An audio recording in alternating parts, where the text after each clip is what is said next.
Go ahead. Cool. I want to welcome you guys all to the Kins Domain Design Call. We're really going to hold the title true in this call. It's a wonder to see all these beautiful faces here today. We have a really nice showing. And I'm really excited about this call because it's really reinvigorating the original kind of spirit that this call was designed with. So today we're really going to go over, you're going to design in your thoughts and on paper slightly. You're going to begin to design, this paradise space for yourself. So many of us don't have the land yet, or many of us do, or are getting land, or planning to build, planning to move, thinking about this. Maybe they have questions they're going to be working out. And believe me, this is going to be more of a gentle interactive event than turn in your essay, please, and let me grade it sort of thing. So it'll be good. It'll be not too rigorous or anything like that, but it's definitely going to be imaginative. So hopefully you signed up for some right brain activity. I'm sure we could all use it. We're living in a very left brain world. So let's take this opportunity, or I invite you to take this opportunity and step into this. So I want to talk a little bit first before we get into any individual sort of things, and it's all prompted and everything like that, so you're not just going to be thrown out into the wind. I want to share a little bit first. How many here could tell me in a couple of sentences what a Kins domain is? And then how many have absolutely no idea and are know next to nothing? And it's okay. No one's shy. Don't be shy here. No one's gonna be like, oh my gosh, somebody's private messaging me now saying, why are they on the call? They don't know what a Kins domain is. No. Okay, so I saw a couple hands there. So I want to reiterate, and I'm gonna Mark, you raised your hand, go for it. Saying or you don't know. No, I was just answering your question. Okay, cool. I'm gonna throw in the chat here a link to our website, the Anastasia.foundation, just Anastasia.foundation. And in there, if you navigate and you go to resources and you go to the first one underneath that says Kins Domain Explained, basically you can find a really fully written version. What I'm going to say in the next following sentences is not this version, but if you're one of those who would like to read this over a cup of tea and really soak it in, this would be a really good article I recommend reading. Written by Gabriel, the founder and executor of this foundation. He's a really brilliant writer in that aspect. Among others, he's a great poet as well. So Kins domains, i.e. spaces of love, are a 2.5 acre minimum, which is really the conversion. I'm using acre because we're here in America, but many are familiar with a hectare. So a hectare is 2.47 acres. So we say 2.5 acres minimum space where one builds for themselves a paradise garden to live. This paradise garden consists of all of the provisions that one needs. Many people would be familiar if I said this is a homestead. But there are some key differences, and we're going to talk about those differences and really realize how special it is that we do have this distinction. And it's not exactly, this homestead. And so this space of love, this Kins domain, on it, you plant a garden, you plant an orchard, you dig a pond, you build a house, you plant 75% of it in a forest. And we'll get into why we do that as well. You are intentionally planting everything with a loving and inspired attitude, because you realize that this land that's your own too, what's unique about this is it's legally yours. So we're not talking about an eco-village here. We're not talking about a intentional community where it's rented land or whatnot. You legally own the land yourself, and you're passing it down in perpetuity. So you can imagine the most amazing perpetual trust. This land becomes that. So your great grandchildren touch the very trees that you planted.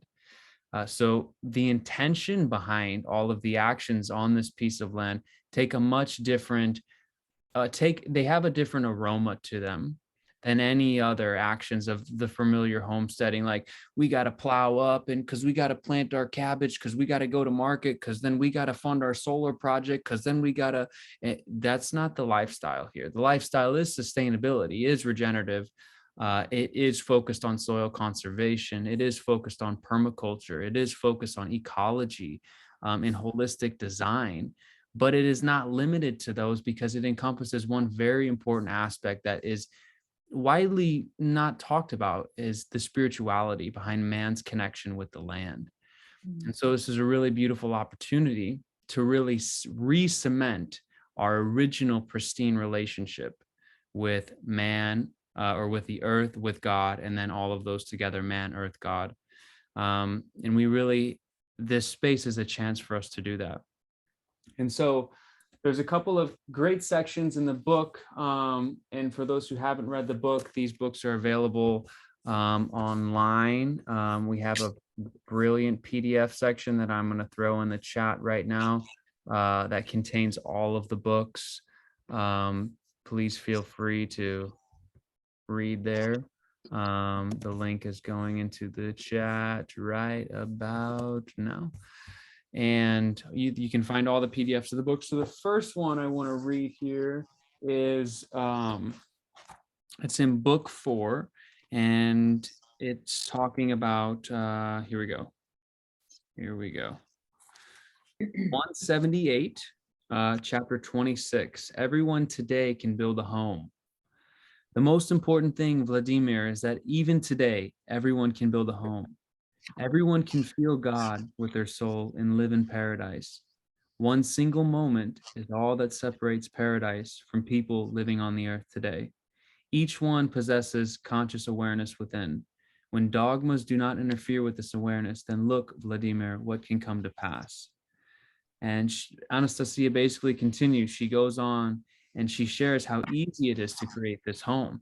And basically, in summation, what she says is that it all starts with your thought. It starts with your imagination, and it starts with this remembrance of your purpose, And so this is a good segue to talk about your original design process, right? Because I'm hoping that we all join this call in some way, or we're a part of the Ringing Cedars movement, because we want to live in this space, or we see some validity in this space. We want to see these spaces about.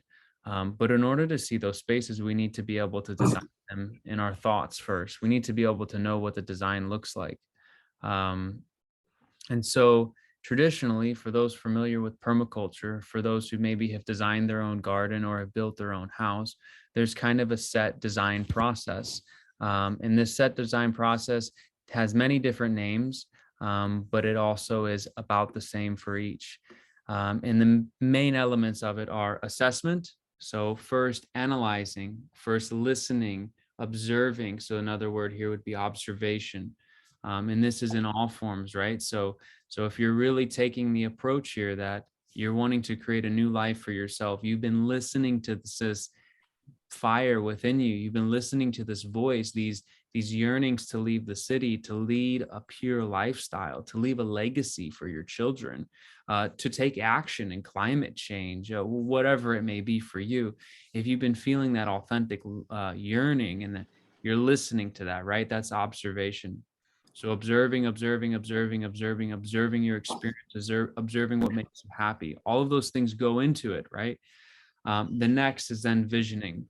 And so we vision with the infusing all of those observations into our envisioning. And then we add a third kind of new element that is like the creative thought, the imagination, like, what do I want my pond? Like what shape is going to make my pond the most delightful for me to look at?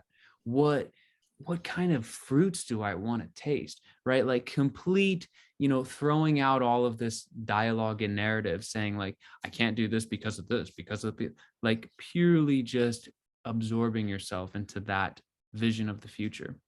And then there is the design. So a lot of the times it's like we're mixing all of these processes up, but the steps are very critical. There's a great YouTube video on our YouTube channel that we did. Oh wait, no, it's not on our YouTube channel. Sorry, it's the Freedom and Co-Creation event, Land, Law, and Love. And those recordings are available as a big webinar we did with some law folks and the American Meeting Group, and then also some, I'm losing words here right now, individuals over in Russia who are who have lived on these domains, who've created this from the start, and if some that even created settlements, and they share with us, their kind of experience. And because there's over 1,000 settlements in Russia, settlements that some of those contain 300 plus domains. So it's kind of a very, like, we have a lot of working cases here to be able to look at. And the big thing that all of these individuals say is plan. And then when you've come up with a plan, revisit your plan in a visualization, and then plan some more. So following this kind of design step process is really a key thing. So again, to review, we've got assessment, we've got visioning, and then we've got design. After the design is then when we get into the specifics, and that's the part where we can invite the traditional left brain to come in and if we will say scrutinize or look at things from a very analytical lens, and be very meticulous. Okay, so we know that the water's going to be at this level of the pond. Now, did I make my overflow this big? Did I do all of that meticulous thing is for that section, and then implementation, and then making it happen. But just to give a perspective of, a lot of times we want these things to happen right away, and a design of this scale can take years to even complete. Just the design part, just one part in this 5-step process. So again, we have the traditional design process: assessment, visioning, design, specifications, or analyzing the design, and then implementation. And it's important to follow these in that step. Not jumping around is okay, but we really ensure a well thought through plan. The only additions that I want to add to that here is that there is some key elements to Kin's domains, and those elements can be found in book 4 and all throughout the different books. And the biggest one is a living fence, Rebecca, as you were saying earlier in this call. Living fence, a pond, food for yourself, 75% forest, over 300 perennial species. And we have to ask ourselves, well, why all these things? Why all these things? We are attempting here to not make something that just feeds the mind and body, but something that feeds the soul and feeds us in a way that requires less work year after year.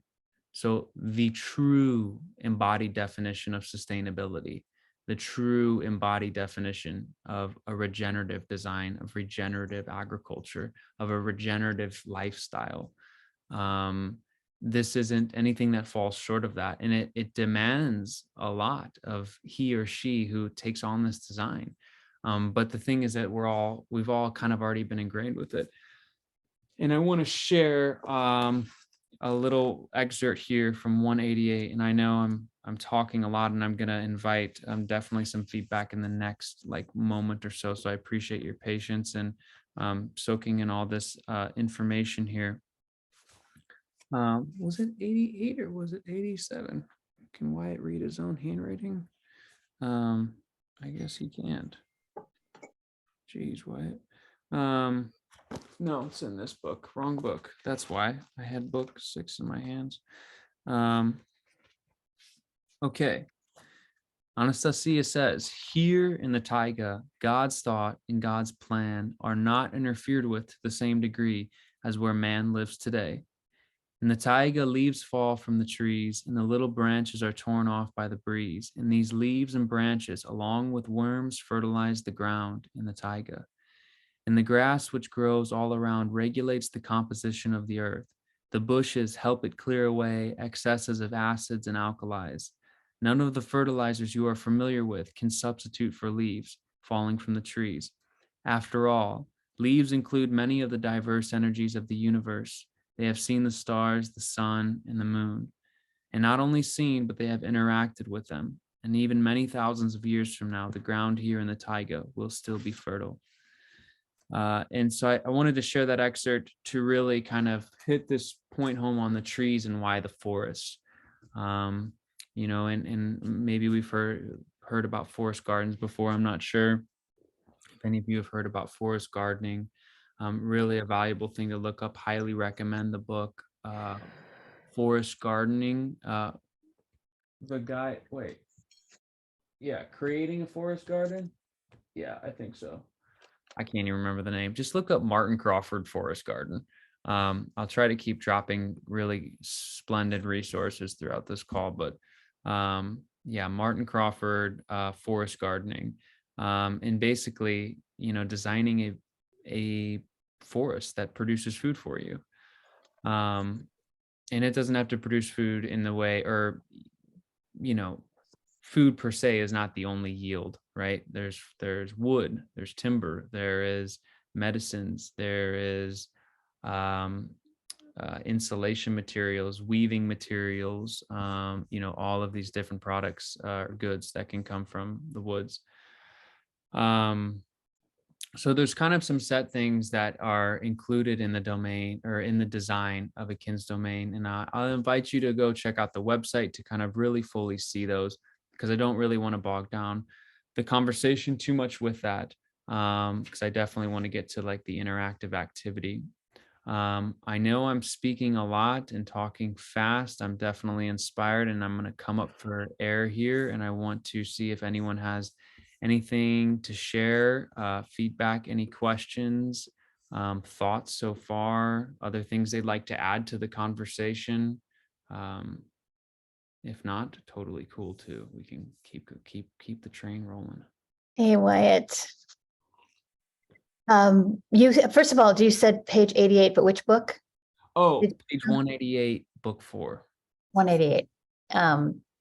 And I just, this is my year anniversary in this group, finding the books and the saying there must be a community, and then being on the calls last January and this I don't know what kind of bee has gotten in your bonnet, but whatever it is there's just been this beautiful shift, and I just want to acknowledge the shift, acknowledge the focus.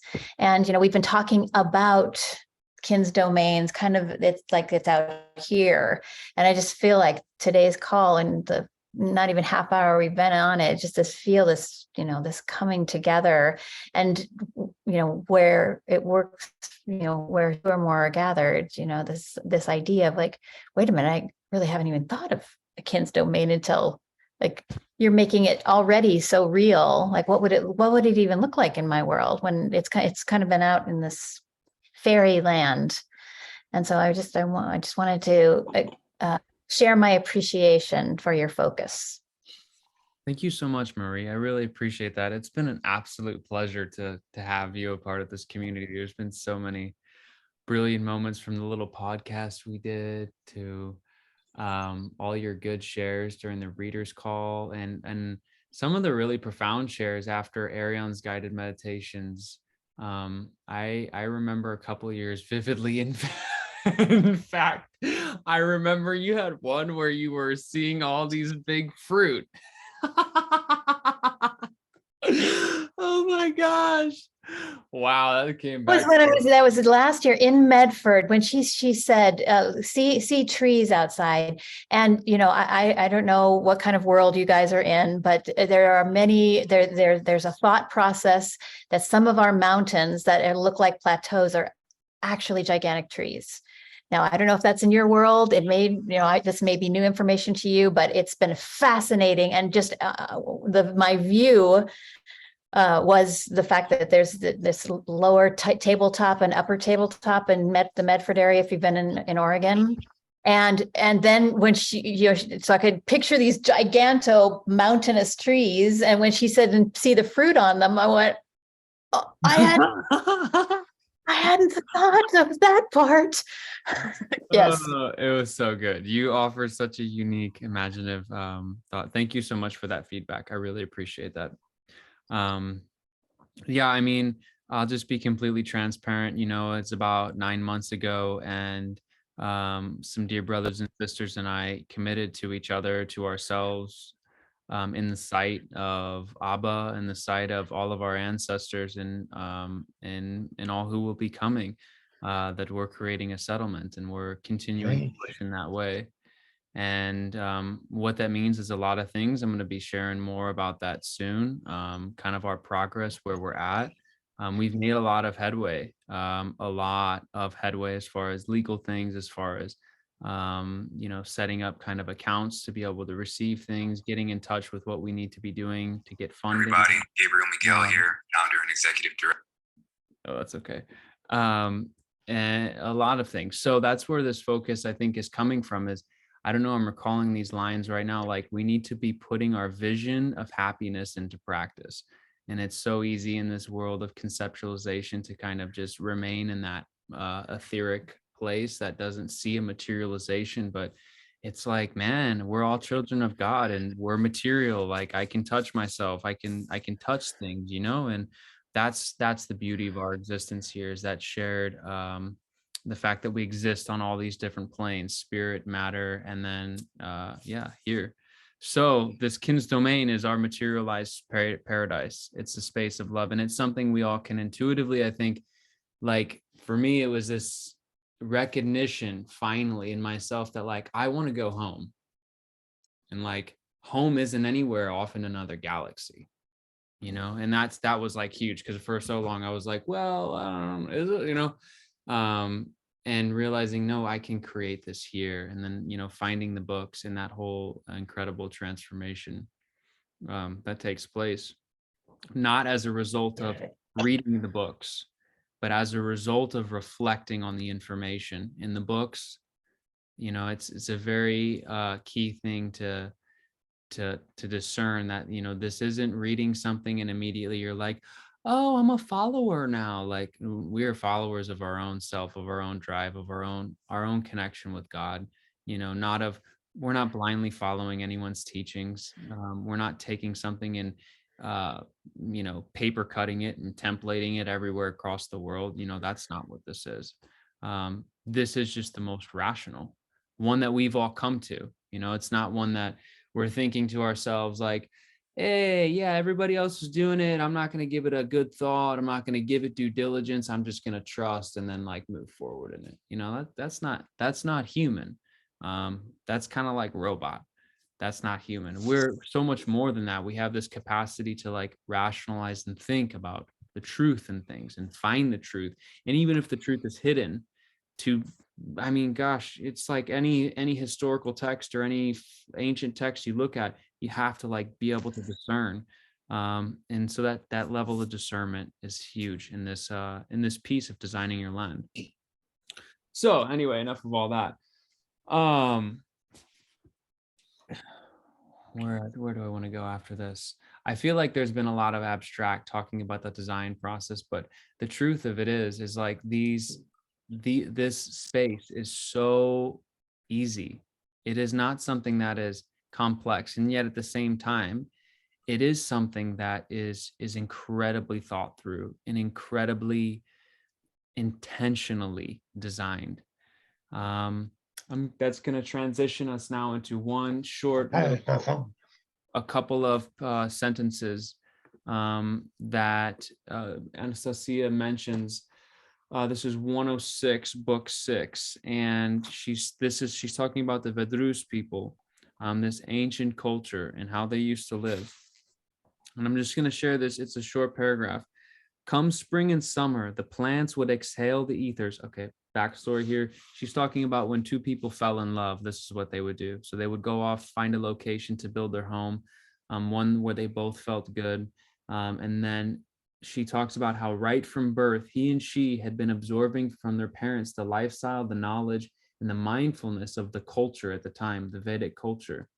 And even though it wasn't necessarily conscious within them, subconsciously it was already like contained within them. So they had both been bearing witness to all this, he and she. And then she says that Everything in this space that they're arranging should be arranged to grow on its own without requiring any physical effort on man's part. There were a whole lot of factors to be taken into account here, including the disposition of the planets, as well as the day-by-day flow of air currents. And just to give a thought to the specificity or to the meticulous nature of this design, is come spring and summer, the plants would exhale ethers and give off a delightful fragrance. The young lovers would try to arrange them so that whenever a breeze blew a bouquet of many different ethers, so that whenever a breeze blew, a bouquet of many different ethers would waft into their dwelling.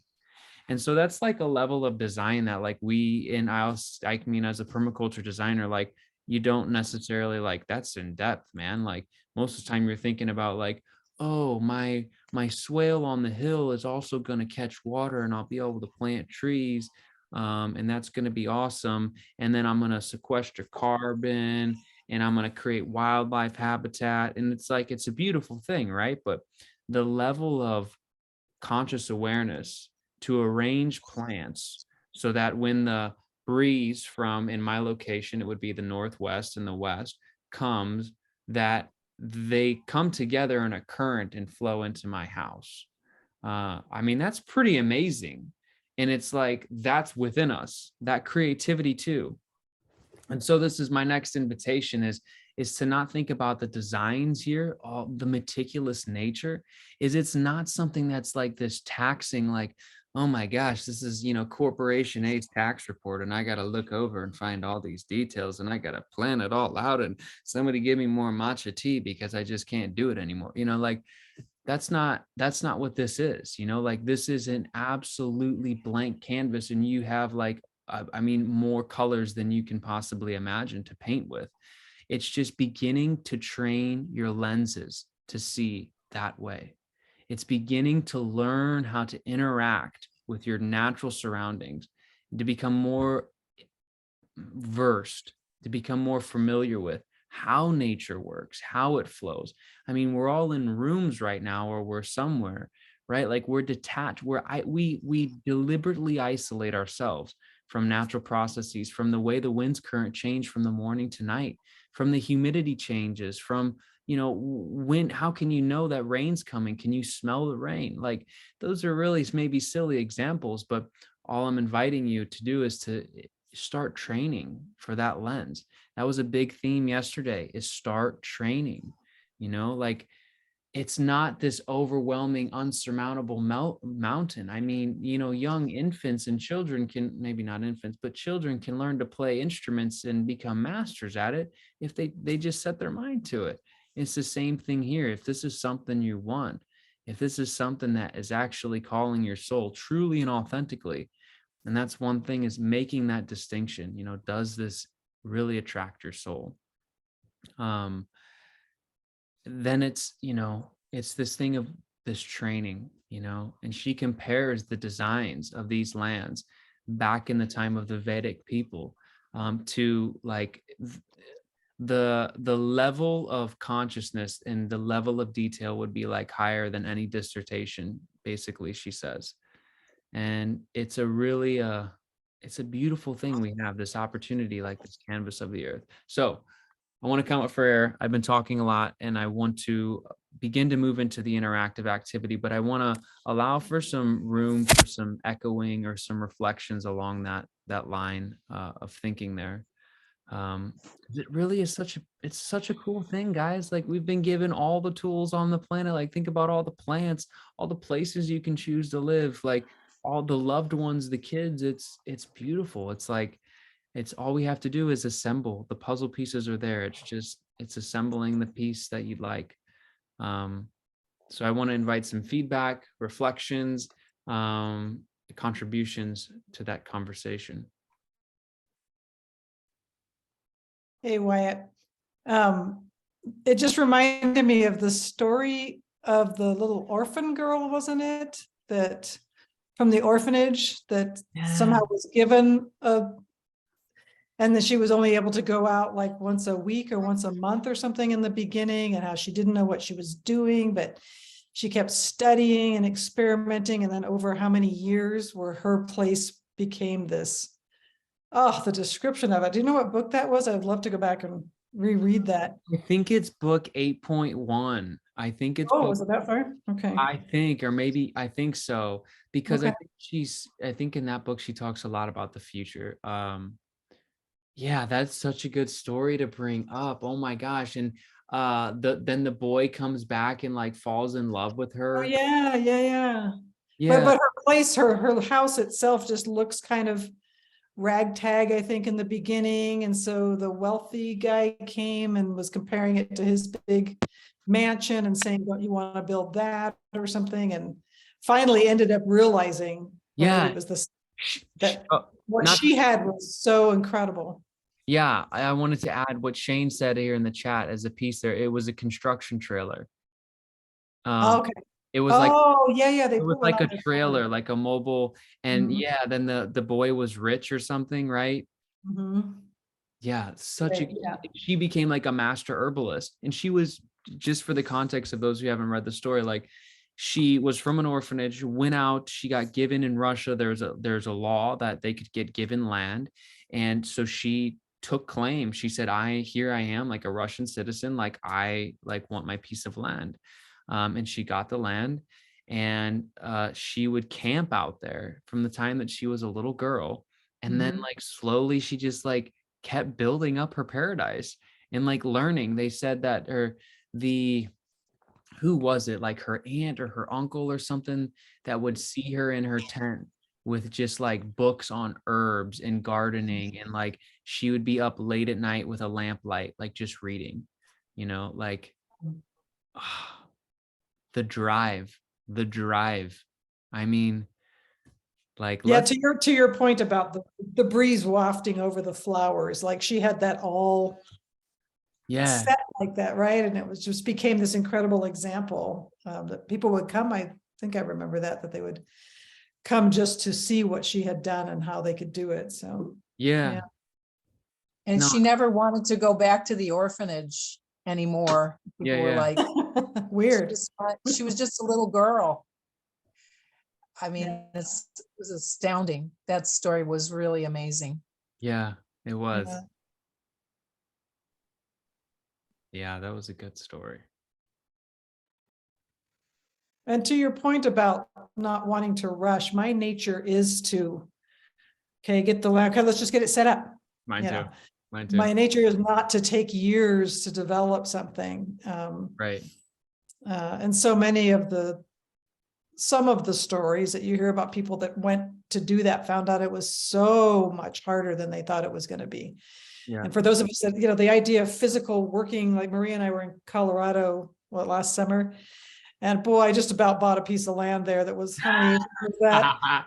But I realized I don't know the area. It wasn't close to home, and but it had been worked. It had been a working farm, and it had but it was isolated. And I don't want to just buy my own 2.5 acres somewhere. I want it to be in some sort of settlement with neighbors that are of like mind and intention, not just start learning how to grow plants by myself. But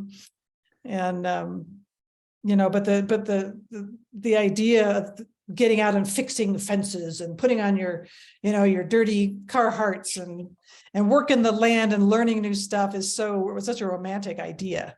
Yeah. But I know myself well enough that would have been a mistake. Right. Because I would have just been overwhelmed and not known where to start. Yeah. So that's where this kind of community is. So You bring up such a great distinction, Kimberly, of like, there's those who I know are waiting, right? They're waiting for a settlement to come along, or they're waiting for an invitation. And I can't share too much, but let me just say that there's an interview coming out with Gabriel and a very, very, very prominent individual, who I really hope, I'll just say, like, I'm changed after I watched that interview. Like, my entire thought process about acquiring a space is completely changed. Like, there's nothing stopping us as far as monetarily or whatever. There's nothing. And this person is an incredibly accredited individual. But you're bringing up a good distinction. I dovetailed there a little bit, but you're bringing up a good distinction of, the am I building a settlement or am I building a domain? Because there's two clear things. Some people have an inspiration in their heart to build a community and bring others there. Some people have an inspiration to just build their home. And I shouldn't even have said just, because that is an incredible task. Like, there is no, I think, becoming clear about that too, and if you're waiting for a settlement, and do you want to help? Is there a way you can maybe help in the preparation of a settlement? Or are you waiting and looking for a right one? But by no means should any of those situations, I think, halt the process of design and a visioning. Yeah, I like that. Yeah. Tutu, yes, thank you for using the raised hands feature, guys. I really appreciate that. Yesterday on the call, I was really feeling like we needed to use the raised hands feature. But thank you, Tutu. You're welcome. I just wanted to add my 2 cents, because I've been gardening for decades, and I have a food forest here that I've been working on for 11 years. And what I realized is that every year is another chance to refine, like to put those fragrant flowers near the door, or to, adjust and assess. And that's part of the process. And I wrote a book called The 8-Step Path to Creating a Food Forest.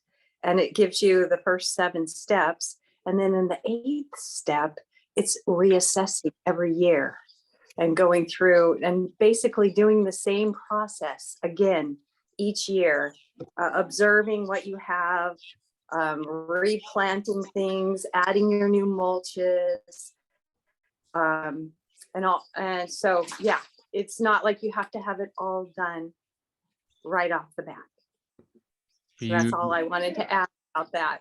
No, that's such a beautiful reminder, right? Because it's like, let's think about, we could say, let's plant an oak tree here. It's going to be 40 years before that oak tree is a mature oak tree. It's a long time. Like, I mean, that's like, I think it just really encapsulates, like, this isn't a rushing thing. This isn't anything to rush or be in a hurry about. It's like, you can always add the flowers. Sometimes the most important thing is just starting, like just being like, okay, you know what? I'm buying graph paper today, and I'm buying a ruler, and I'm buying a compass, and we're going to start. Like, maybe you have no idea, you've never even drawn a garden design, but like, you started then. I love that point too, because it's easy for me to be very lost in the finite details super at first, and like feeling like I can't add. So that's such a great point. Such a great point. Thank you. Can I add one other thing too? Of course. Yeah, of course. I recommend that you take the time to identify every weed that's growing on your land, because I've discovered that most of the weeds are growing there as the seeds that persist from plants that previous generations cultivated. And we don't recognize their value because they're not lettuce, squash, or pumpkins or whatever, but there's wild lettuce I discovered, which is it can heal pain. Flaxseed grew, feverfew, mustard, fennel, all these plants that were growing wild on my land that other neighbors consider weeds.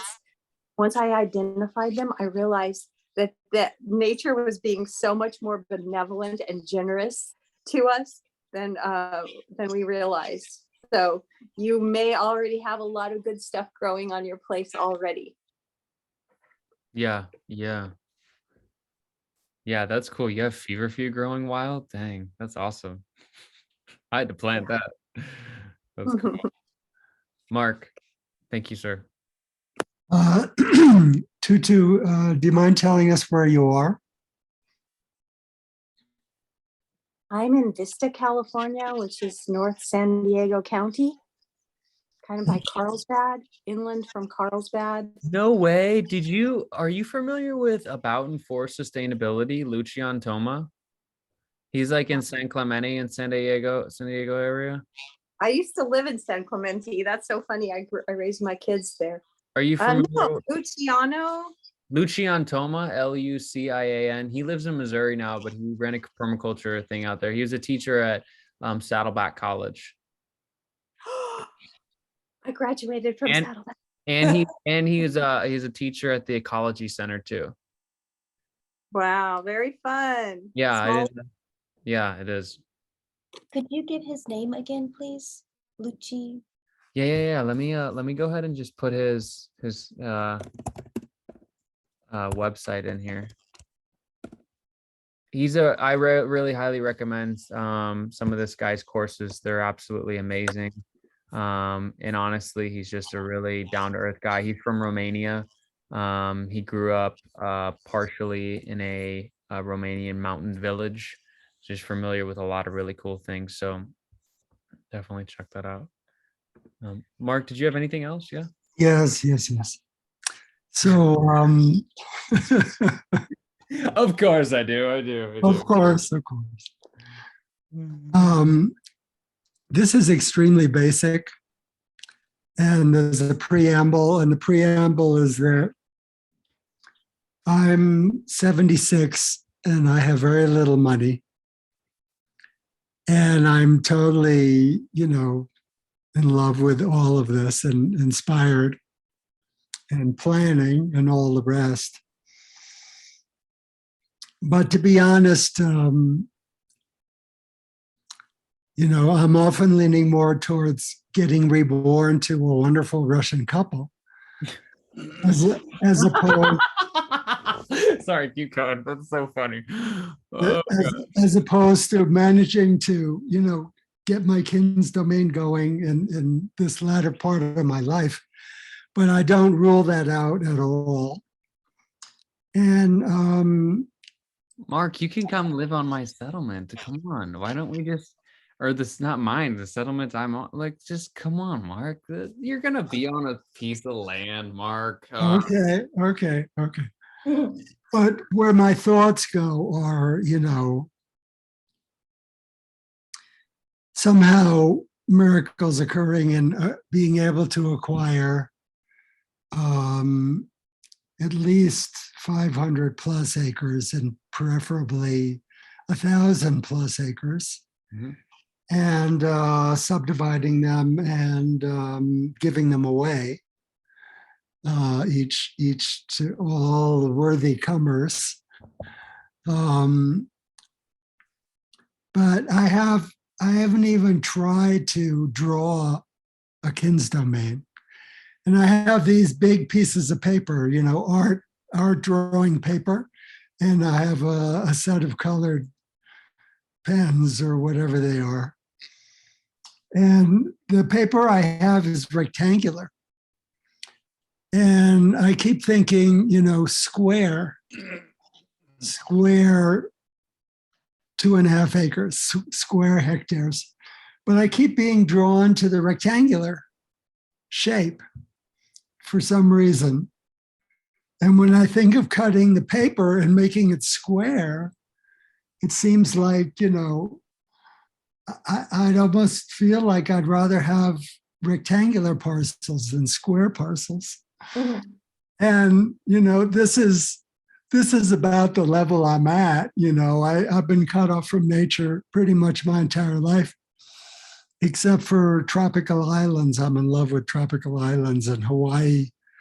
I can't say enough. And I just felt like speaking that out loud to this wonderful group of people. So thank you for being there. Mark, that is such a good, authentic share. And I don't remember anywhere where Anastasia talks about, the actual shape of that kin's domain itself. No, I don't think she does. And I think it's something that's up to, honestly, sometimes like the feasibility of like, oh, well, there's a big ravine there. We have 1,000 acres, but 200 of it's like, we can't even do. I think that's what determines it. If I've seen the plot maps in Russia, and there's no circular, but there is like irregular shapes where it's not just squares and rectangles, but I think you should just start. I'm inviting you to start drawing, even if it's on a square or a rectangle. And then if you get a, like not being limited by like, oh, I gotta know the shape first. Like you can always move the elements around too, like Volodya and Vladimir did in book 10 a lot. Maybe I'll get you some rectangular paper, Mark, and you'll just have to give me your address. Well, I have the rectangular paper, Oh, you want the square? Okay, sorry. Okay. which I can cut into squares, but I realize that, there are going to be irregular shapes and all of that kind of stuff. Yeah. But, I like to think about, what the ideal might be. And We're gonna. Oh, go ahead. Go ahead. I haven't even gotten down to whether it We're gonna- might be more rectangular or square. We're gonna get there. We're gonna get there today. We're booking in this call. We got a lot of time left. We're gonna get there today. Catherine, I want to honor you. Have your hand up. Yes, I wanted to say, Mark, I'm 65, and so I can kind of relate to what you're saying a little bit, but I'm so happy. I've read all the books and they're living inside of me, and I want to just dream and think about this, because as a musician, having played my instrument for 56 years, it was always a dream process of being a music, continuing to play my instrument and the glorious music I've been able to play. And this is just like, for me, an extension of the creativity that I've needed to be doing what I do. And it is definitely going to be I'm not going to think there's a boundary. But that, I've been taking care of myself so well, I'm in great shape and all that. But more than that, I think there's going to be a space that's going to work for me. And it doesn't have to be now, but it's just going to be, I'm going to keep thinking about it. 100%. I'm seeing you there, Catherine. I'm seeing you tending flowers, and you're like playing your clarinet, and you're like tending the flowers, and the flowers are singing with you, and your bees are like the happiest bees because you serenade them with clarinet music. Well, I know that these settlements are going to need great music, and boy, can I do that. So I'm excited to mix some piano skills with your clarinet skills. We're gonna. Oh boy! We should create a piece of music together. I've been playing piano since I was in second grade, and it's a very fun thing to do. I think we should. Wow! Yeah. I think we should do this. Here, say hi. This is my granddaughter. Hi. She's staying overnight tonight, but she can't be in here now. You want to go get your teeth brushed? Anyway, I'm going to get off. I'm going to mute myself because you don't want to hear everything. Okay, bye. She just got home from dance, so she's going to be ready to go to bed. I may have to leave the call, but I'm just so grateful to everything that you're doing. I'm going to send that to you soon, Catherine, as well. I'm going to send that to you soon. Okay, thank you. All right, bye-bye. I want to honor Kimberly had her hand, and then D is unable to raise her hand. That's Edward Hart, and then Rebecca. I'm going to go ahead but Kimberly, go ahead, and then we'll go D, and then we'll go Rebecca. I'll be real brief, but I just wanted to say, as far as, coming up with the design, I was homeschooling my grandson last year.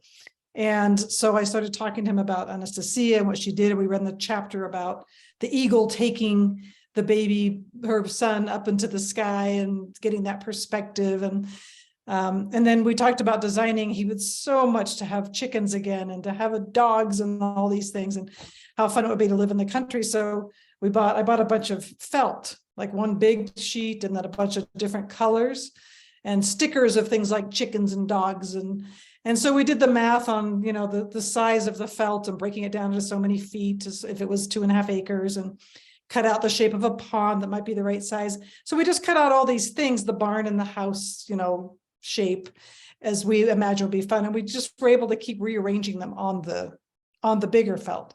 So it was a really fun project. Anybody who has kids, or even just to get imagination going, it is cool to just have them kind of 3D-ish and just keep moving them around instead of committing to drawing it first. So very fun way to do it. That's an excellent share, excellent initiative too, of like, yeah, not every moment, you know, like, I mean, playing in the sand on the beach is a great place too, but yeah, everywhere, like all these places. I love that, especially getting the kids involved too, because they have all sorts of really good ideas. D, I want to honor you have your Edward Hart, or but you said D in the chat, so I want to honor, go please share if you. Yeah, hi, thank you. Hello, everyone. Hi. Yeah, my username on Zoom is different than my username on the Ringing Cedars. So anyway, that's why it shows up differently. But I came in a little late. I came in a little late this evening, so I didn't hear all of what people said. But I did hear a bit about dividing up land, and I think in flat places it's much easier just to chop it up and what seems to work. But I think a lot of places where it's hilly and a lot of variables, where the water is, where the forests are, where the openings are. And so for me, the books like Anastasia, what a lot of represents to me has to do with her connection with all the elements around her, rather than just the blueprint of what she, you know, what she says and what comes through in the books. And so, you know, in this group, you know, I sense some people are wanting to just take her kind of blueprint and just apply it to wherever they are, you know, 1 hectare. But like, to me, like, she's just tuning in with all the elements. And to me, that's the most important thing, is that we tune into what we're working with and what's around us, because every land's different, you know? So, yeah. That is such a profound share, D. Yeah, you know, I've said a couple times before on this call, like when you go to design a piece of land, like you need to be asking the land what the land wants. There was a I can't remember her name right now, but she is living in Applegate, Oregon. I want to say Christie, I'm not sure if you're watching. Hello, hope your place is going well. But she had just got a new piece of land and she was wanting to design it well. And, you know, I remember telling her or sharing with her, like, hey, ask the land, what does the land want? Because each piece of land at one point was a pristine garden. You know, the Sahara Desert, be it known, was not always a desert. You know, that's the truth. You know, it's like the deserts in the southwestern United States grow every year because of the practices that we're doing. And so it's important to realize that these all land had at one point a vital, pristine, like thriving nature. And what does that look like is different for the mountains, is different for the wetlands, is different for the countryside. You know, the rolling hills is different for the plains. Like the land in the thriving state is really different. So I'm honoring really deeply what you're saying here, Dee, because that's a huge critical component of like, these are not cookie cutter. These are not template designs. Your space is exactly those words, your unique connection to that space, and then the creative inspirations that come from that. That's a huge epic share that I'm making a big mental tally of. Thank you so much. Yeah, nice.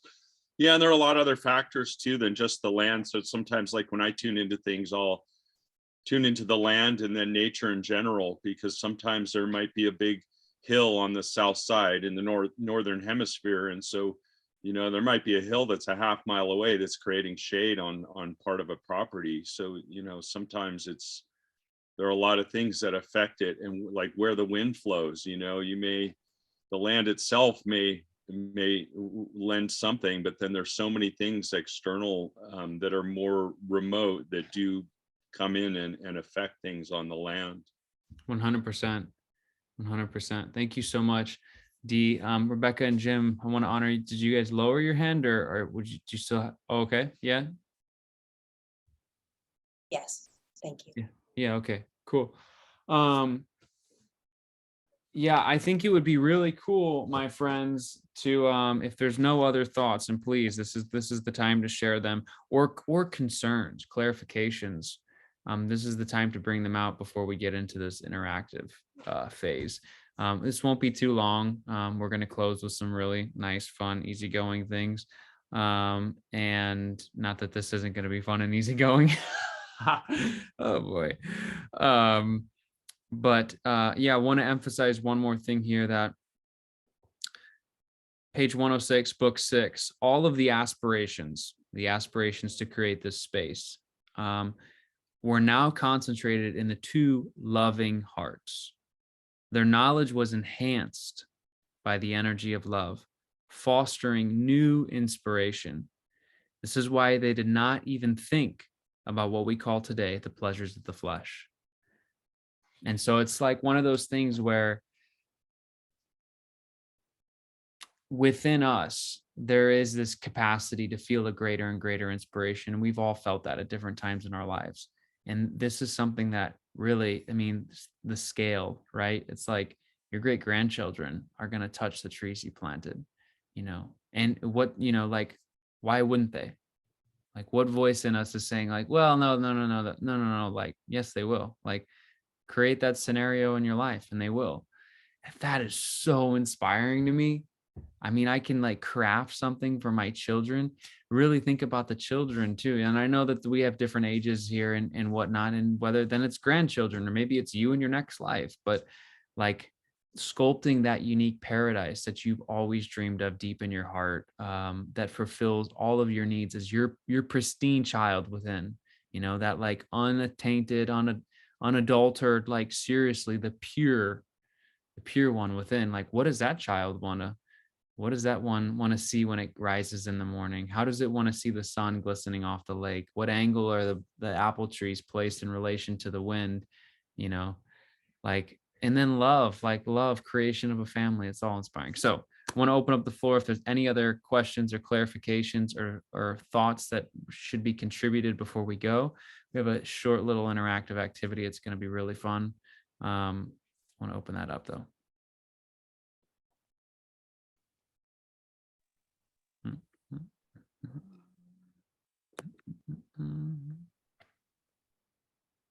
Go for it. So the place that I'm living in was planted by someone else 60 years ago. And so even though I wasn't their child, I am here enjoying the beauty that they created all those years ago. So it's just a beautiful thing to put together a gorgeous garden, to plant trees that will give and produce for generations, even hundreds of years. So go for it, everybody.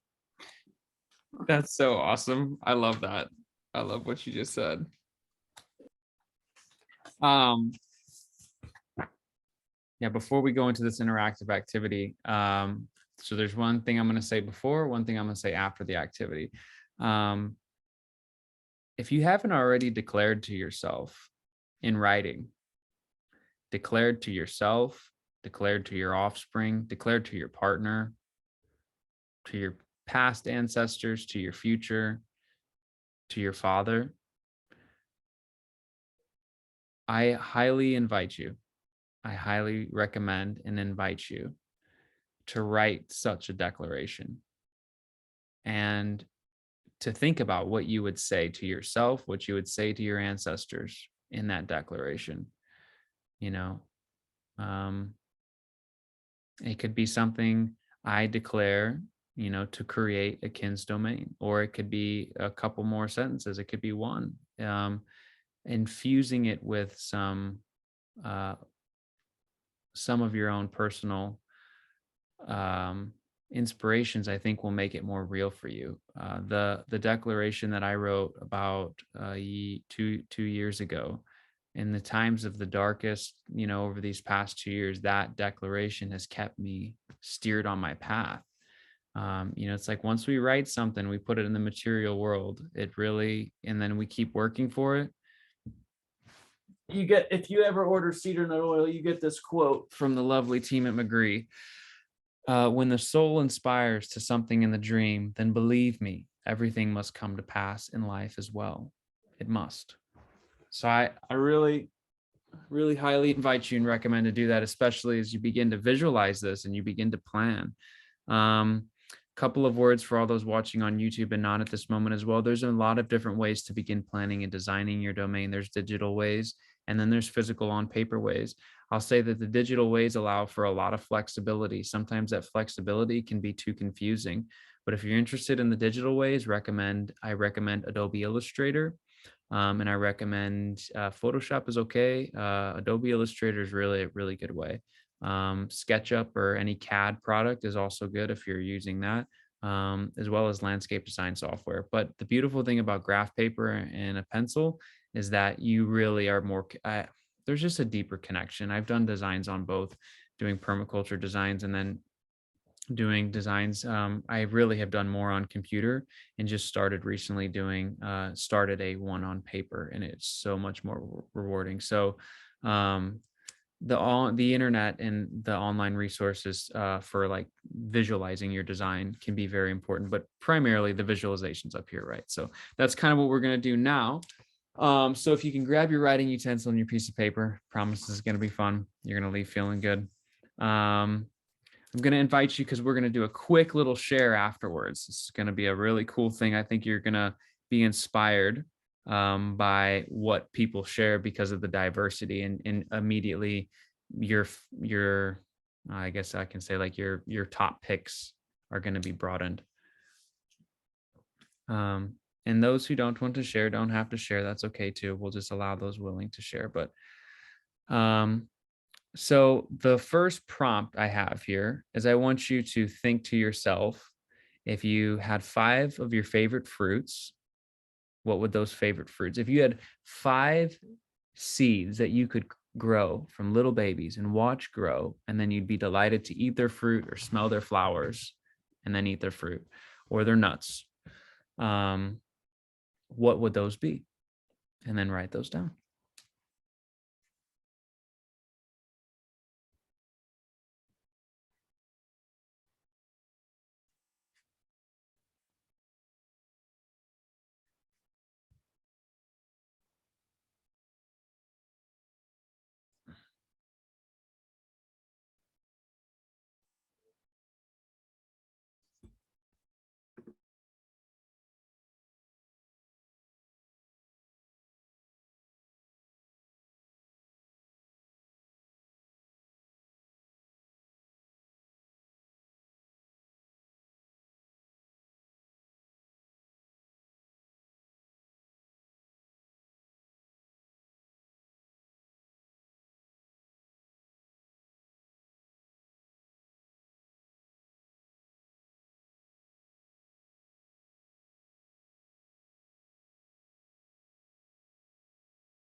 Can you taste the fruit?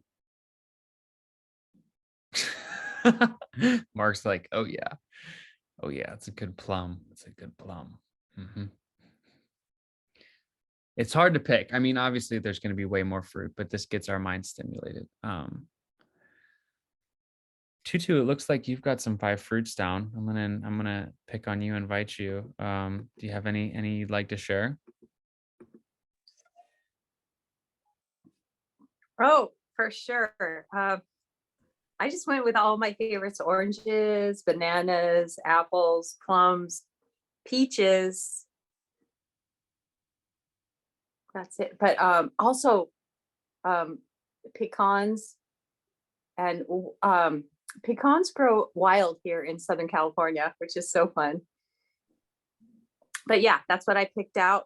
Mostly oranges are my very favorite thing in the whole world. Oh, that's awesome. And you lucky Californians can grow oranges. I've heard of, in the olden days, they used these big glass domes to make orangeries, which were greenhouses just to grow oranges. Yeah. But we could do some wild, crazy thing like that. Well, there's Or- one beloved woman in the settlement planning group, and she is so set. She spent some time in Hawaii, and she's like, I love tropical fruit. Like, I love it. And so she's like, a greenhouse is happening on my domain. And she's already convinced her partner to put up a very large greenhouse. So we can remedy those situations. Absolutely. And little pockets. Sometimes there's a warm pocket somewhere. Well, yeah, it's like hard. I mean, here if you're in a zone, I mean, we're in zone 6. So it's like I mean, it was just -10 a week and a I half ago. heard about that. I can't even imagine. Oh, yeah. How are you guys doing? Oh, it was fun. It was fun. I like the cold like that. I mean, it's kind of like, that's what, to me, winters used to be like that here, and then they stopped and now they are. So it's good. It's good. Mark, can I invite you to share? Or feel free if people just want to go popcorn style. Yeah, I'll go. And I couldn't help but write down 6. Write down as many as you want. Yeah. I just wrote 5 to like put a number out there. Okay. Papaya, pineapple, banana, mango, Fuji apple, and Comus pear. Oh, pineapple. Every time I think about pineapple, I think about Marie. I can't help that. It's from that imagery. I swear she said a big pineapple. I'm telling you. Those are beautiful fruits. Ginger? Hi. Hi. So we're at 7,400 feet and we actually have a tropical greenhouse. But my 5 favorite fruits are mango, blueberries, papaya, pineapple, and peaches.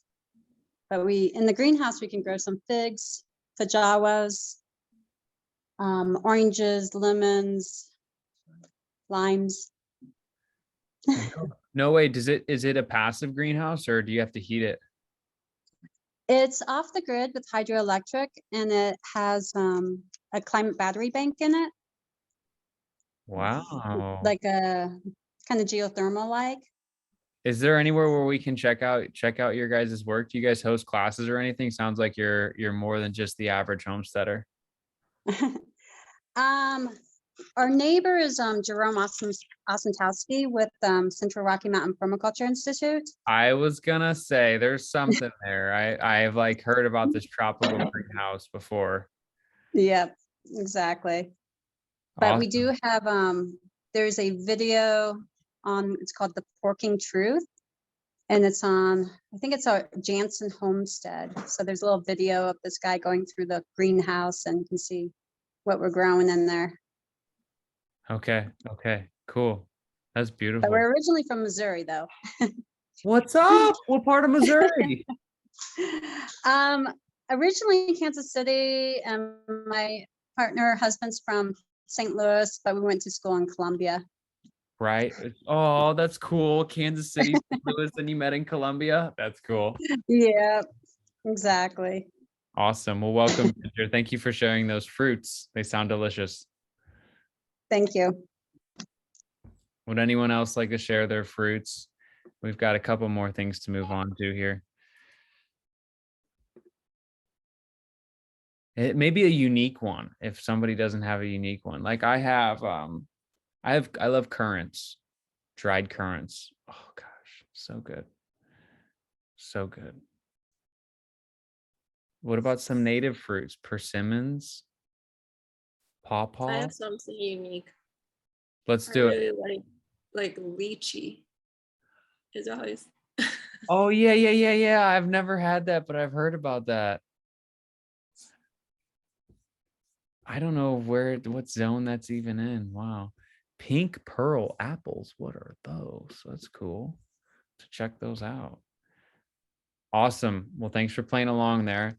That's just some of the fruits, right? So think about the perspective that there's over 300 perennials in this type of a design.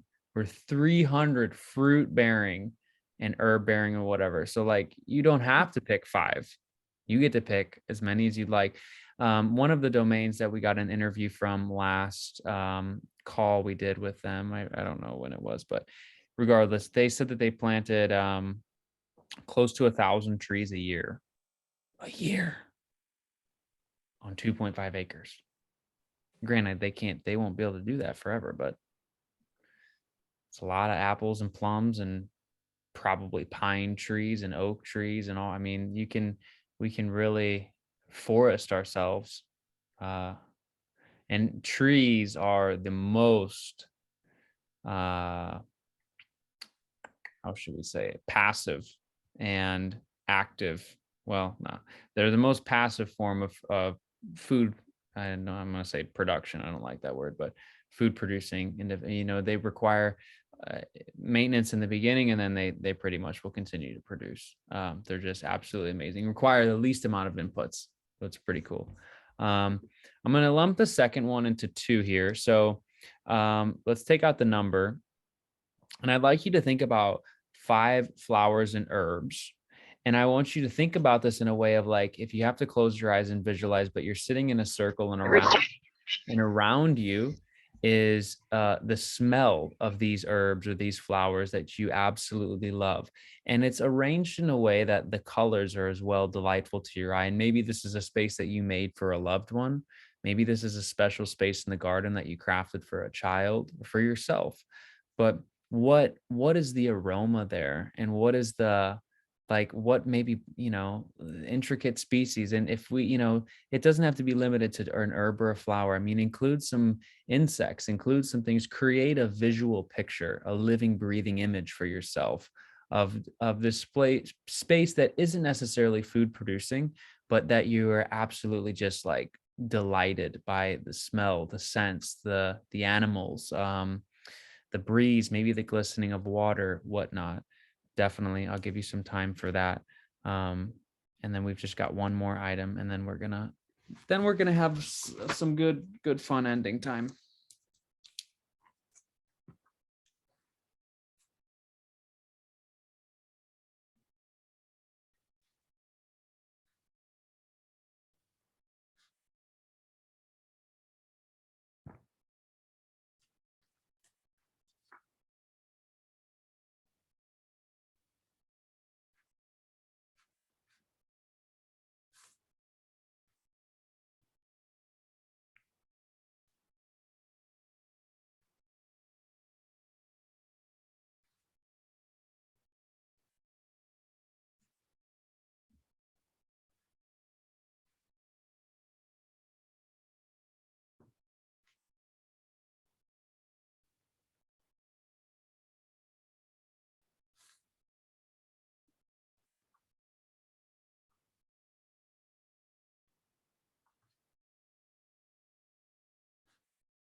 How are we feeling, guys? We feeling good? We got a beautiful scene. I really like this one. This was nice to kind of be able to craft a scene.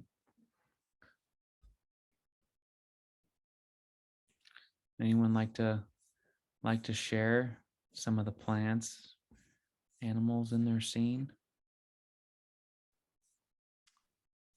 Yeah, I feel like I've been taking up a lot of time, but I would. Let's do it, Mark, and then Marie. Yeah. Iridescent blue butterflies, Oh, mint, blue sage, fern, lotus flowers on the pond. God, that is a nice one, Mark. That's like so soothing and very like, yeah. Oh, I like that one a lot. The butterflies and the lotus are some unique feature, and the blue sage. Oh, yeah, that's a good one, man. I like that scene a lot. I feel like I got the ethers of it swimming in my mind right now.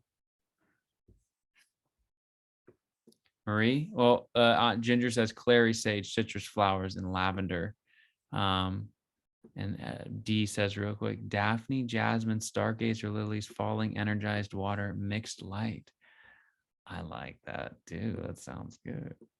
Marie, let's hear it. I know you got a good one. Large, Well, I large, my large last name, large yeah, pineapples and large pears. pineapples and huge blueberries are big as houses. Yes. So my last name means little rose. So I just thought of all these varietals of roses, and I used to have a rose that was sitting outside of where I lived, and when it was in full bloom, every time the smell was so intoxicating. It's yellow rose with pink on the exterior, on the tips. It was beautiful. But then I had this beautiful picture of one of the houses that I stayed in Portland. She's a master gardener. And when Kimberly came and visited me, Kimberly turned the couch around so that the picture was the view of the garden. And I was there for 3 months in the spring, and it was these pops. This gardener was so amazing. These pops of color that I wish I would have taken a picture every day, because the baby, a big tree that had little baby pink blossoms on it, and then this big yellow thing, and the rhododendrons like a slow motion fireworks, and it was just so all the different, and Kimberly did the lawnmower and did a labyrinth, and with just with the grass. And that was so fun. I mean, I think about, oh, that's what I would want. And behind all that beauty of all the flowers was then a huge garden with squash and beans and, I mean, anything you can think of. So when I think about what I would want that. The front part was flowers and the back part was a big garden with apple and pear trees and blueberries and blackberries and raspberries, and I mean, it's just I went, whoa, wait a minute. I've lived there. I've lived in my domain. That's what I And want. if you've never mowed a labyrinth into grass, you feel like you're creating a portal. It was the coolest thing. She wanted a labyrinth. I like to mow, and the grass was tall. I'm just saying, I thought, man, I could do this for a business. This would be so fun. It was just a squirrel with some wraparounds. It wasn't like the complicated labyrinths, but it literally, we would look out at that and she would dance in it. And it felt like we created some sort of portal. It was amazing. The whole rest of the summer, I was dancing twice, 3, 4 times a day, and just laying in the center and looking at the stars. It was a magical time. What? Thanks for the memories. That's awesome. That lying in the stars sounds cool. I like that. The labyrinth and then the flower. The thing I'm taking from that really is all beautiful. The one thing that's really sticking with me is flowers in the front and vegetables in the back. And I like that. I like that. Anybody else want to share?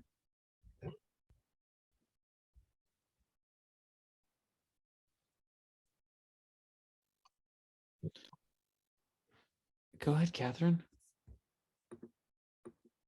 So this is the first time I've ever really thought about this particular subject. So I'm just thinking of smells that I really love. The roses and lilac trees, and cherry trees, and having lavender, having these African marigolds, which are the most delicious marigolds that I've ever smelled. And I've saved the seeds this year from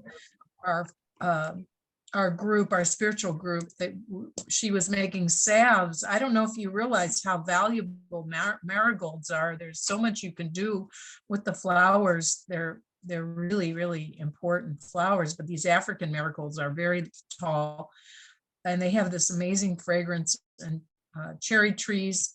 But I was thinking of a monarch butterfly garden. My friend nearby has a butterfly garden, and she has been letting go thousands of monarch butterflies every year. And so she has a lot of milkweed. And I love fresh oregano and parsley and cilantro and lavender. Anyway, those are just some of the things that I thought about. That's beautiful. That's beautiful. That's 2 butterflies. Catherine and Mark's butterfly gardens. I like butterflies, so let's see what we got so far. We got flowers in the front, vegetables in the back, lotus lilies and butterflies, monarch milkweeds, some really delicious lavenders. We've gotten lavender multiple times. And then we've got some kind of interesting ones here. Oh, sage came up multiple times. I like the lilac was a highlight, and then jasmine and Daphne from D there, and stargazer lilies. That's pretty cool. We got a pretty good list here, guys. I'm digging that. Kimberly, would you like to share? Yeah, Marie reminded me, my last house that I just moved from had a little cement, like rock raised square planter bed. And it was right outside this wall of glass doors that I had that looked up at this mountain. And so I took a little basin that I just got at Home Depot, and I dug a little well, set it in and filled it with water. Added a little bitty pump with a little tiny, fountain in the middle. And then took a branch that I found that had, dead tree branch, had like 4 limbs, and glued those little metal miniature pie things, what were those called? And use it for birdseed. So point being, I would sit in those windows and the birds would just come. I had so many hours of delight with these birds. But the butterfly bush, that's a big one for me too. And I forgot the word milkweed. And milkweed is beautiful. I have a friend that raises butterflies too. So to have kind of that water feature to bring in the birds, and but rosemary, I love rosemary, the basil mint, butterfly bush, the sunflowers, of course, honeysuckle or gardenia, probably the honeysuckle I love as far as the smells. And sage, just because it's so beautiful. But the birds, the sound of birds, the joy of watching how they communicate and getting to recognize them. We even had one that got in my house once, and I was finally able to just kind of scoop it, and it sat in my hand for like 8 minutes. It wasn't even hurt. I just stood there in tears holding this bird. I walked outside and it kept sitting in my hand. Happened twice. I think it was the same bird. But just developing that relationship was just absolute magic. So yeah, that would be a big focus in mine. Wow. I love your lion. No, thanks. He's followed me around. I love him too. The rosemary is one that was on my list. That's really cool. Yeah, I was smelling rosemary. Yeah, it's got it in the sunflower. You said sunflowers, and I remember putting my face to the sunflowers in the summer, and the sweet smell of sunflowers is one that's hard to forget. I saw somebody posted a video on YouTube of taking the whole sunflower head. I think they might have taken the seeds off, but then they roasted it like an artichoke. Yeah. They ate it like an artichoke. I've Yeah. never done that. Everybody else has, but that would be cool. No, I haven't, but it's an immature head, so the seeds haven't formed, and then they roast it. Oh, okay. Yeah. All right, cool. Yeah, that's beautiful. That's beautiful. Yeah, it gets me inspired to like hearing all of these, like just the sheer amount of plants, like, and we're not even a speck of dust on the surface of the amount of plants out there to pick from, to choose from. It's so beautiful. It makes me want to go to more botanical gardens. It makes me want to read more books on I mean, getting a standard simple botany book or like a general plant encyclopedia, like that's an invaluable purchase, or those apps on your phone now, a plant ID or whatever, and just going for walks in the woods or in somebody's yard and being like, I'm gonna take a picture of that real fast, like, so you gotta, then it, and it's a beautiful thing. Well, I appreciate you guys playing along there. The couple other things I had, which I think we can incorporate just gently into the next session or part here, was I had the shape of your pond and the type of your house. So I think just keeping those things as a reminder. But yeah, go ahead, Stu. Yeah, what's up? Oh, you're muted. You're muted. Thank you. Yeah. Regarding the plant identification, I used to have the apps like iNaturalist and other apps, and then I just realized that Google, if you go straight into Google, they have in their search bar, right next to the search bar is a camera. And if you tap the camera and take a picture of anything, it will tell you what it is. Mushrooms, bugs, plants, all that stuff. Yeah. And that is something new. So you don't even have to have the app anymore if you have Google. Yeah, that's a good point. That's a good point. Whether it's Google, the apps, there's a lot of different resources. Sweet. Well, dear friends, sensing the energy of the room, and I also want to honor kind of like we've really kind of catalyzed this open portal of creativity. And so in the spirit of Ariane Teleshusky, I'd love to conclude with just a short little, oh, Mark popped out. I'd love to conclude with just a short little meditation, more just like a visioning imagery session, to really kind of solidify some of these things that we just shared and thought about. And it's a really beautiful chance to, experience that. And I want to say thank you guys for playing along with this, and I hope that it was served you. I hope it was like inspiring. There's so many cool books out there to keep it going. There's so many cool movies and documentaries. I mean, there's inspirations everywhere. It's kind of like whether or not it's, are we open to the inspiration? Because it's really everywhere. Like, gosh, even the forest time in winter, like whether even you're in a cold climate, like, gosh, winter's such a beautiful time. 2 people have said this to me already this winter. I love observing the shape of the trees in the wintertime. Like 2 people have like taken time to like share with me sentences saying those words. And they're so right. Like every season has like its beauty, and so it's everywhere. This inspiration's everywhere. Mark, I'm glad you're back. We were about to do a little imagery session, and I was like, oh, Mark would probably like this, but he's tapped out. A battery thing. Oh, that happened to me last night too. Okay. Yeah. Let me dim some lights here. I think this is a little bright for me.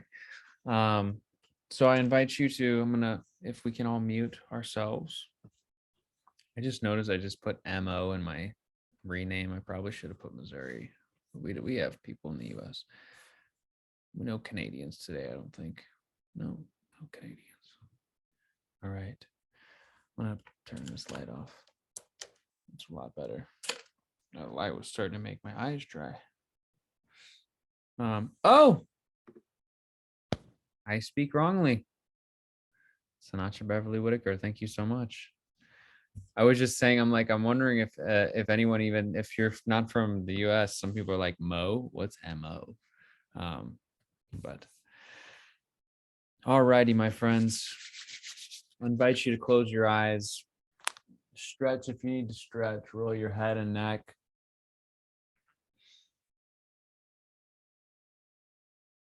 I definitely need to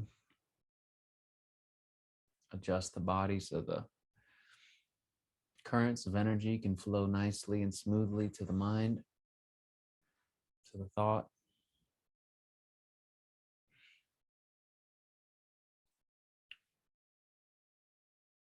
Taking a deep inhale in and out like the ocean and the crashing of the waves at your own rhythm. In and out. Just keep that gentle breathing up, a really relaxing, soothing, serenading, as Ariane says, pacifying breath.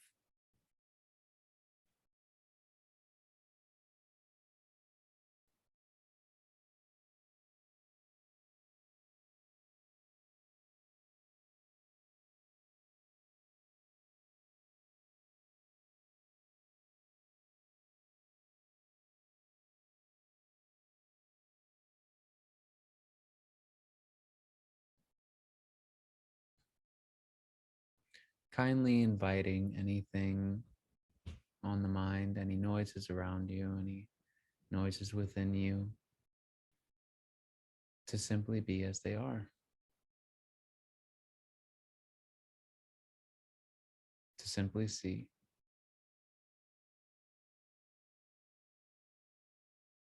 And continuing to breathe deeply like the ocean. Moving the body into a state of relaxation.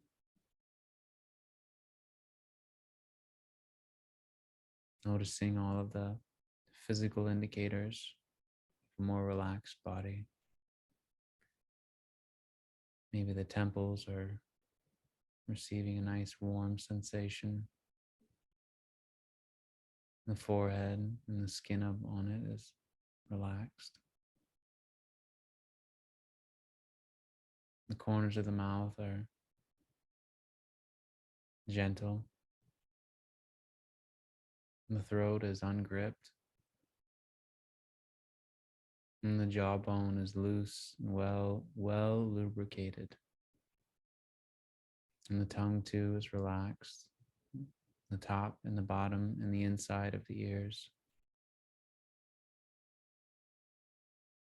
And the skin on the back of the head is relaxed too.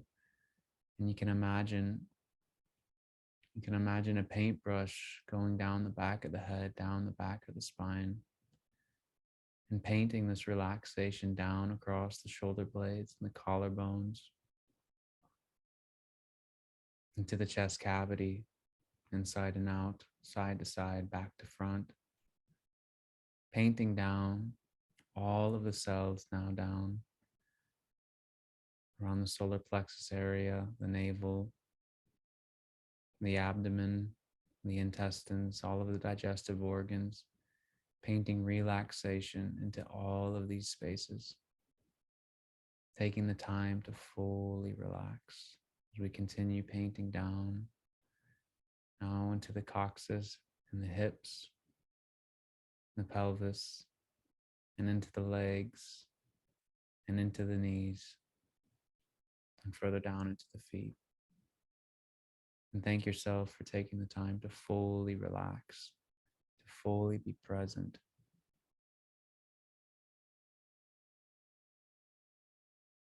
Welcome the pristine child within, the pristine feelings within. As we now begin to engage our imagination together, And we are all here together. Not just all of us on this call, breathing, She came up and talked to me for a second. breathing in harmony. For those who are watching the call afterwards, we're breathing with all of them now. Millions and billions of readers. Those who have set up their domains and those who are aspiring. We're breathing with them all now. And this pulse is filling the room around you. It's filling anyone sitting next to you. And this resonance is growing in each of us, this excitement, this realization of our future, of what we've all chosen. And now you're walking, and in your hand is a loved one. Perhaps this is in 5 years or 10 years, another life. But you're walking, and the sense of love is real. And in love, there is inspiration. Inspiration, the movement of energy. In love, there is inspiration, and you are in love in this moment.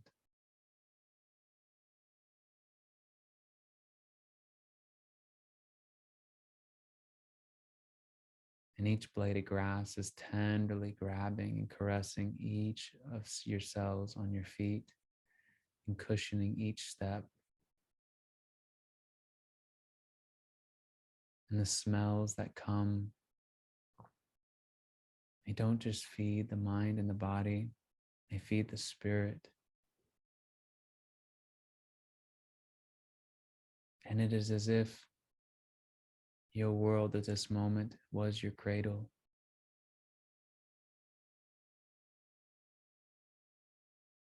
And you continue walking, and you're greeted by your favorite flowers,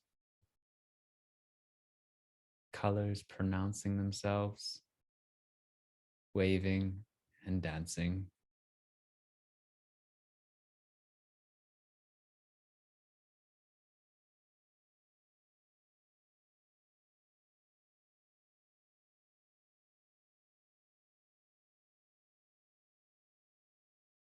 And the wind through the trees is pleasing. And it sings a tune. And the tune changes with each season.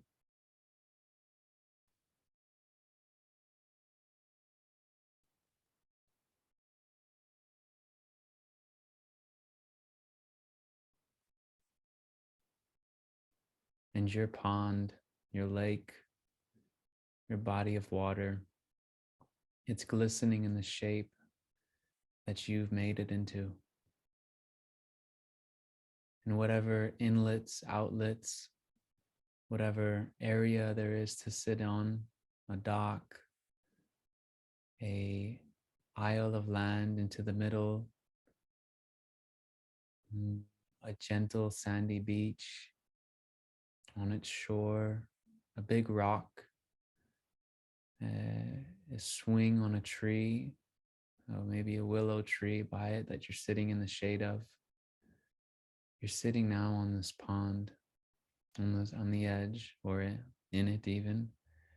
But you're sitting with the water now, and you find yourself looking across this water. And the wind is blowing, and the sun is reflecting its rays upon the surface, creating an iridescent rainbow pixelating pattern that never ceases to fancy your gaze, that never ceases to be the most absolutely entertaining and inspiring and uplifting thing. Notice the detail of this water, how it feels to sit here with your loved one, swinging your feet, or leaning back, or laying down together with her or him.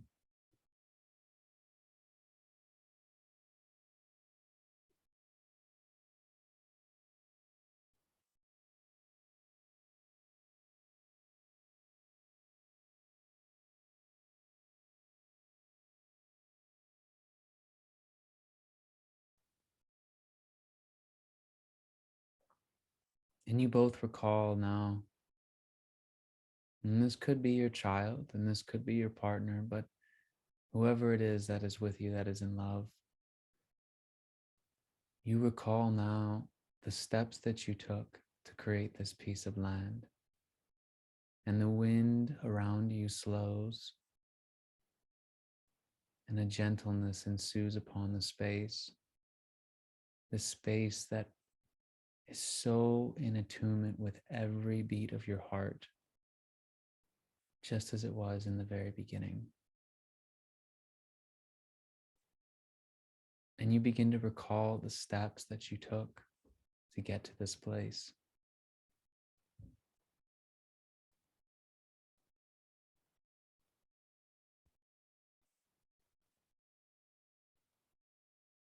The learning and the unlearning.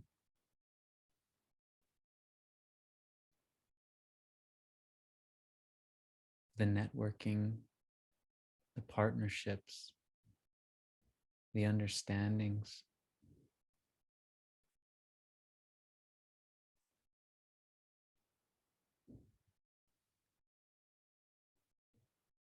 And you have a unique and genuine smile within you for all of the obstacles.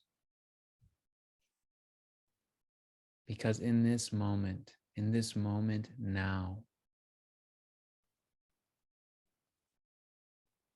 you know that all obstacles are only opportunities. And any doubt that was ever in you, you watch as it falls away, as it becomes one with everything in the universe once again. This ultimate trust beaming from within. Your ultimate relation with your original kin, your original self. And this trust is warming every cell in your body now. This deep trust in your power. And this reflection as you sit on this space by the lake, this oh so favorite space of yours. You become so fond of this space, become so happy to sit here now. It's your favorite place. For reflections like these happen often here now.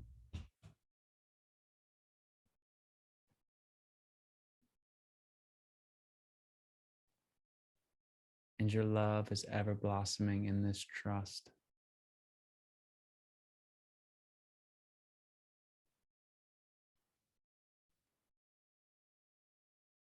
And with each new flowering of all of the plants that you planted, you think to yourself,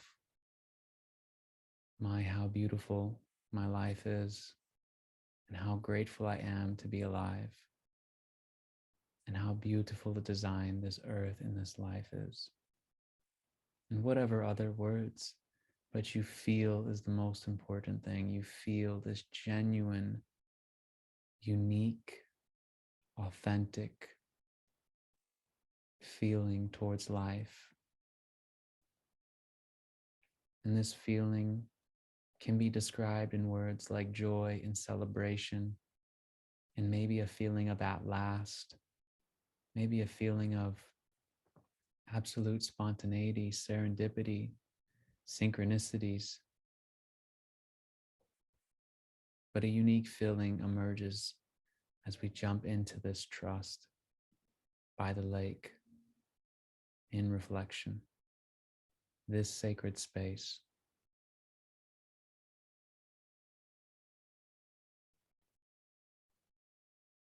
A place where our thoughts are completely free to be, and where all of nature is helping thee.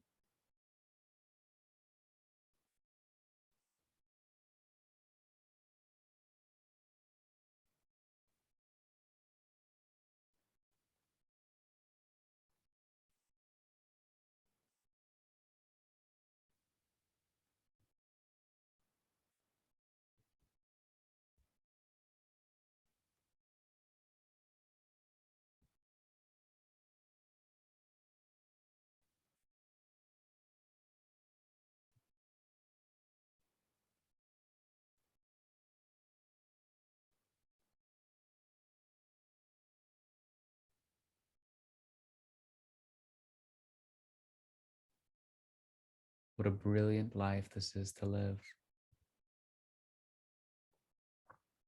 You think to yourself. And breathing deeply within, into all of the cells, we breathe in this scene of life, filled with the sights and sounds and smells and the people in the location with the temperature and the winds that are favorable to your soul. You breathe in that ideal, perfect condition now. And it's real. It's real right here, right now. And it is waiting for you. It is preparing itself to meet you, this future. And we breathe this into ourselves now. And we breathe with each other. We breathe for each other's visions. Those of us sitting next to one another. We breathe as we see all of our visions coming to life in a brand new, vibrant, and spectacular way. We breathe together in harmony and in unison, and our strength grows with each and every day. And when the obstacles come, because they do, we know that together opportunities, they will become for growth, for conscious awareness and expansion.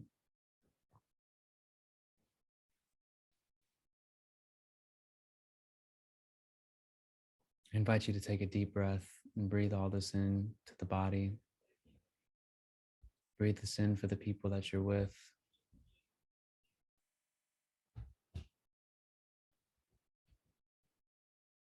And allow a smile to creep in inside and out for this authentic opportunity, this new path that you've set upon.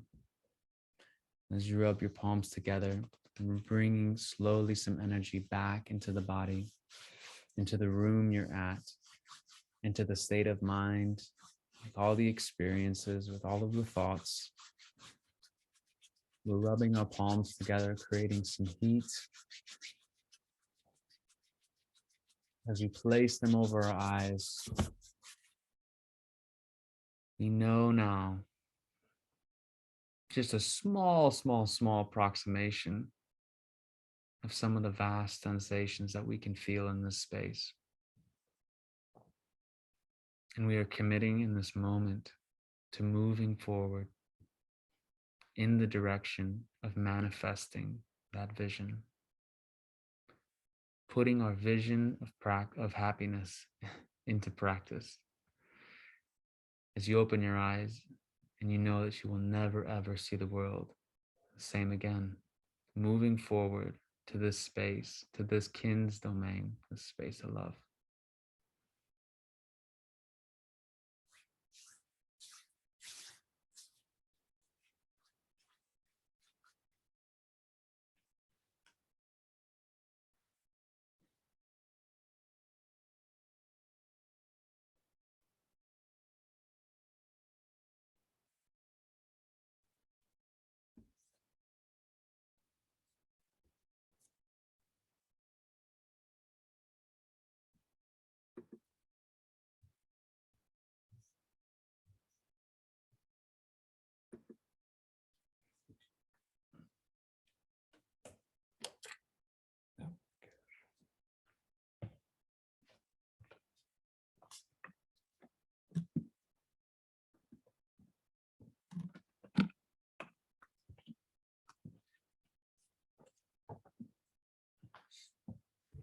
Well, I thank you all for playing along there. I was getting a little wordy I'm honestly like very much into the own visualization, and some of my words were a little unclear, but I really hope it was enjoyable and left some good feelings. There's definitely a powerful energy when we're all together and we're thinking super practically about these things, and just putting it in, like starting somewhere, saying, hey, here we go. So I appreciate you all being on this call and sharing your spirit and the way that you share it, sharing your inspirations. Yeah, I want to open the floor if anyone has anything to share on that.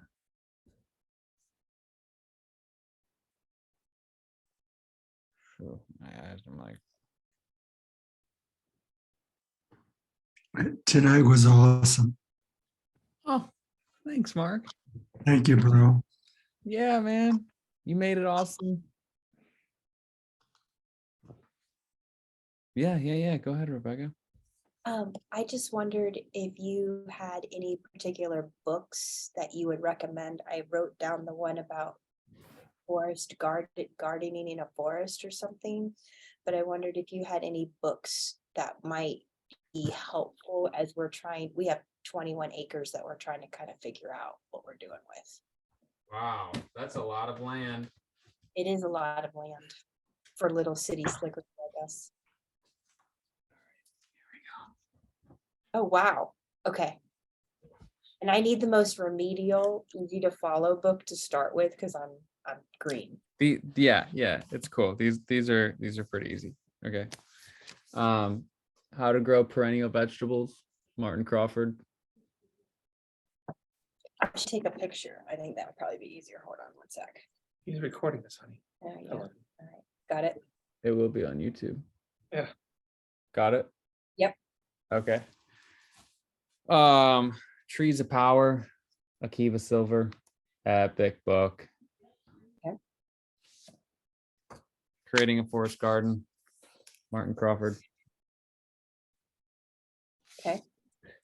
This book is really going to help you with planning. This book is really in depth as far as placing plants and patterns in nature. Integrated Forest Gardening by that guy. Okay, got it. This is going to change your world. The Natural Way of Farming by Masanobu Fukuoka. Okay. This is pretty much that's all I got. This is like the synergy of Buddhism and farming. This book changed the world. I mean, this guy, like some of the symbols and drawings he talks about, like the natural way of farming versus the other way of farming. Oh wait, no, that's not describing that. Anyway, it's an absolutely phenomenal book. Masanobu Fukuoka is a pioneer for do nothing farming. So creating gardens and orchards that take care of themselves, literally like take care of themselves. Love it. So super. Also check out his book, One Straw Revolution. I highly recommend some YouTube sources, Living Web Farms, Matt Powers.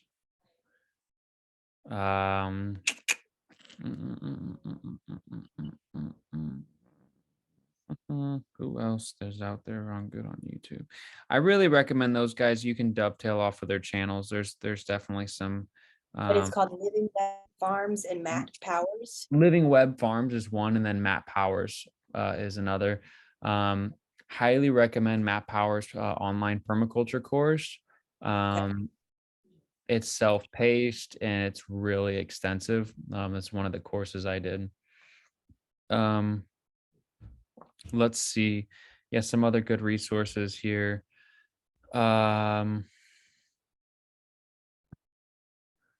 You're going to want to become familiar with succession. Research plant succession and become extremely familiar with being able to see plant succession. Okay. Sounds to me like it makes life easier. I'm gonna share, in the interest of anybody watching, real fast, a quick little image. I'll share my screen of plant succession, and this is an absolutely critical.